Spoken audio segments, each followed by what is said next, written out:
शास्त्र और साइंस के अनुसार पूर्व और उत्तर दिशाएं अच्छी मानी गई हैं। कोई भी शुभ कार्य करने के लिए यदि आप पूर्व की ओर मुख करके अथवा उत्तर की ओर मुख करके कार्य करते हैं तो आपके लिए निश्चित है सफलता, शांति आदि की प्राप्ति होती है।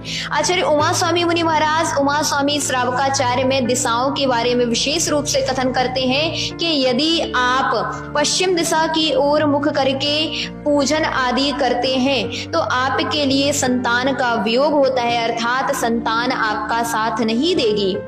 दक्षिण दिशा की ओर यदि मुख करके करते हैं तो आपके लिए संतान की प्राप्ति नहीं होगी। आग्नेय दिशा की ओर यदि मुख करके पूजन करते हैं तो आपके लिए धन की हानि होगी। नैऋत्य और वायव्य दिशा की ओर यदि मुख करके करते हैं तो आपके लिए कुल का क्षय और अधिकांशतः हर कार्य में असफलताएं प्राप्त होंगी। ईशान दिशा की ओर यदि मुख करके पूजन करते हैं तो आपके लिए सौभाग्य की कमी मिलेगी। और वहीं आचार्य महाराज ने पूर्व और उत्तर दिशा के बारे में विशेषताएं बताते हुए कहा कि यदि आप उत्तर दिशा अथवा पूर्व दिशा की ओर मुख करके पूजन करते हैं तो आपके लिए शांति, उत्तरोत्तर धन की प्राप्ति और सफलताएं अधिकांशतः प्राप्त होती हैं।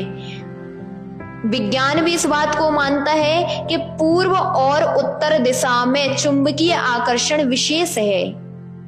यही कारण है कि इन दिशाओं में मुख करके शुभ कार्य करने में आपको सफलताएं प्राप्त होती हैं। आदि पुराण में उल्लेख मिला कि जब आदिनाथ भगवान ने दीक्षा ली तो आदिनाथ भगवान का मुख पूर्व दिशा की ओर था। इसी प्रकार शास्त्रों में उल्लेख है कि चूंकि पूर्व दिशा की ओर सम्मेद शिखर है और उत्तर दिशा की ओर विदेह क्षेत्र है, यह भी कारण है कि ये दिशाएं भगवान के द्वारा पवित्र होने से, सिद्धों के द्वारा पवित्र होने से और अरिहंतों का यहाँ पर स्थान होने से यह दिशाएं विशेष रूप से शुभ मानी गई हैं। अतः जब भी पूजा आदि शुभ कार्य करें तो पूर्व और उत्तर दिशा की ओर ही मुख करके पूजा आदि करें।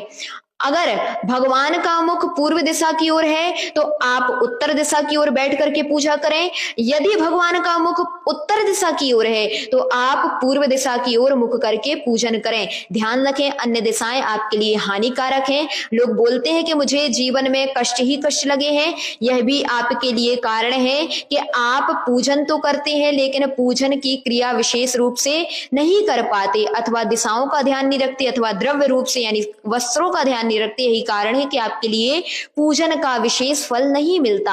अगर आप चाहते हैं कि हमारे लिए विशेष रूप से पुण्य की प्राप्ति और कर्मों का क्षय हो तो आपको भाव भी विशेष रखना है और द्रव्य भी विशेष रखना है और क्रिया भी विशेष रखना है, साथ में दिशाओं का भी ध्यान रखना है, तभी आपको विशेष रूप से पूजन का फल प्राप्त होगा।